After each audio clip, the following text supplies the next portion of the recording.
Hello दोस्तों, स्वागत है आपका हमारे यूट्यूब चैनल याहू बाबा पे। ये हमारा जेक्वेरी कोर्स से रिलेटेड 22 ट्यूटोरियल है और इस कोर्स में आप जेक्वेरी के आप रैप ऑल और रैप इनर नाम के दो मेथड सीखने वाले हैं। इससे पिछली वीडियो ट्यूटोरियल में हमने जेक्वेरी का रैप मेथड यूज किया था। उसमें हमने देखा था, मान लीजिए जैसे हमारे पास यहाँ पे दो अलग अलग स्पैन है, इनको हम रैप करना चाहते हैं किसी हेडिंग से या किसी डिव से।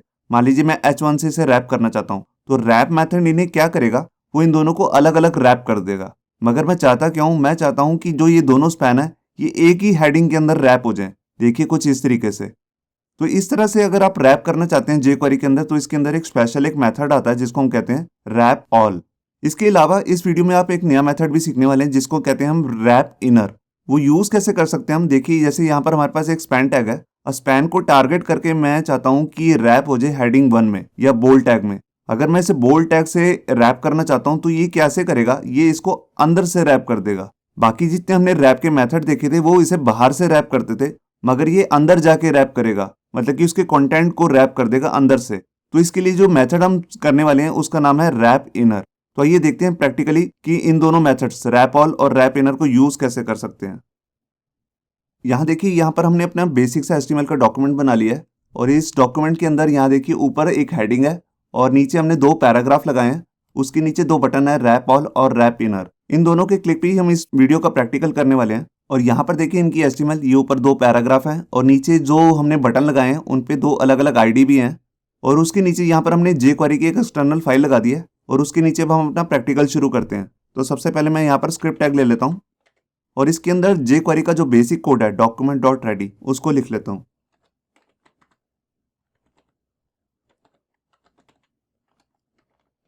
अब सबसे पहले मैं यहाँ पर क्या करूँगा, मैं सबसे पहले जो ये बटन है रैप ऑल, इसका ID कॉपी कर लेता हूँ क्योंकि इसी के क्लिक इवेंट पे ही मेरे को इन दोनों पैराग्राफ्स को रैप करना है।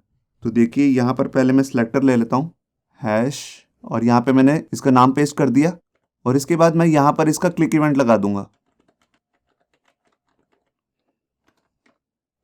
अब जैसे ही मैं इस बटन पे क्लिक करूं, मैं चाहता क्या हूं, मैं इन दोनों पैराग्राफ्स को एक डिव के अंदर रैप करना चाहता हूं। तो उसके लिए मैं मेथड यूज करूंगा रैप ऑल। तो देखिए यहाँ पर मैं पहले इन दोनों पैराग्राफ्स का सिलेक्टर बना लेता हूं जिसको मुझे टारगेट करना है। तो मैंने यहाँ लिख दिया पैराग्राफ, पी टैग, मतलब कि पेज में जितने भी पैराग्राफ आ रहे हैं उन सबको ये रैप ऑल कर दे। यहाँ पर मेरे को देना पड़ेगा किस डिव के अंदर या किस HTML के टैग के अंदर मैं रैप करना चाहता हूँ। तो देखिए मैं इसको डिव टैग के अंदर ही रैप करना चाहता हूँ और यहाँ पर मैं एक ID भी लगा लेता हूँ टेस्ट नाम से। मैंने ऊपर एक टेस्ट नाम का ID बनाया हुआ CSS में, ये देखिए, जिसमें बैकग्राउंड कलर दिया पिंक और पैडिंग दे रखी है 5 पिक्सल। तो यहाँ देखिए मैंने सेमीकोलन लगाया और मैंने यहाँ पर फाइल को सेव किया। और जैसे ही मैं यहाँ पर आकर रैप ऑल पे क्लिक करता हूँ, ये जो दोनों पैराग्राफ हैं ये दोनों रैप हो चुके हैं एक डिव के अंदर। मैं आपको राइट क्लिक करके इंस्पेक्ट भी करके दिखाता हूँ। यहाँ देखिए ये हेडिंग 1 के अंदर एक डिव आ चुका है टेस्ट ID नाम से और इसके अंदर ही ये दोनों पैराग्राफ रैप हो चुके हैं। आप देख रहे हैं यहाँ पे, ये देखिए। तो यही रैप ऑल का काम होता है कि आप जोन सा भी इसमें डिव देंगे वो जहां जहां पर भी इसको मिलेगा सबको इकट्ठा ही रैप कर देगा। अब इसके बाद हम अपना दूसरा मेथड देखते हैं जिसका नाम है रैप इनर। ये हम अपनी हेडिंग जो है H1 इस पर यूज करके देखते हैं। तो देखिए मैं इसी जो पूरा कोड है इसी को कॉपी कर लेता हूँ और यहाँ पर जो ID है हम ऊपर वाले बटन का लगा देंगे रैप इनर BTN। देखिए जैसे ही मैं इस बटन पर क्लिक करूं तो यहाँ पर मेरे को टारगेट किसे करना है इस समय, H1 को। और यहाँ पर मैं मेथड यूज करूंगा जिसका नाम है रैप इनर और मैं यहाँ पर इसे रैप करना चाहता हूँ स्पैन टैग के अंदर।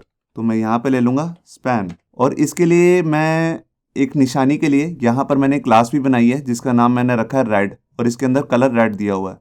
तो इसी को मैं कॉपी कर लेता हूँ और यहाँ पर स्पैन टैग के अंदर ये क्लास भी दे देता हूँ। ये देखिए मैंने क्लास दे दी।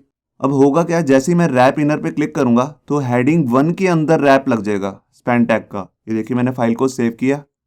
अब मैं यहाँ पर आया, जैसे ही मैंने रैप इनर किया तो यहाँ देखिए ऊपर रेड हो चुका है। रेड कैसे हुआ, मैं आपको राइट क्लिक करके इंस्पेक्ट करके दिखाता हूँ। यहाँ देखिए ये हेडिंग 1 के अंदर रैप लग गया। बाकी जो हमने रैप के मेथड किए वो क्या करते थे, वो जिसको हम टारगेट करते थे उससे ऊपर रैप लगता था, मतलब कि उसका पेरेंट बन जाते थे, मगर ये इसका चाइल्ड बन चुका है। और यहाँ पे रैप ऑल देखिए वो इसका पेरेंट लग रहा है। ये देखिए जो हमने पैराग्राफ को टारगेट किया उसका पेरेंट बन गया ऊपर टेस्ट ID div नाम से। होप सो आपको ये हमारा वीडियो ट्यूटोरियल अच्छा लगा होगा। अगर अच्छा लगा है तो वीडियो को प्लीज़ लाइक करना मत भूलिए।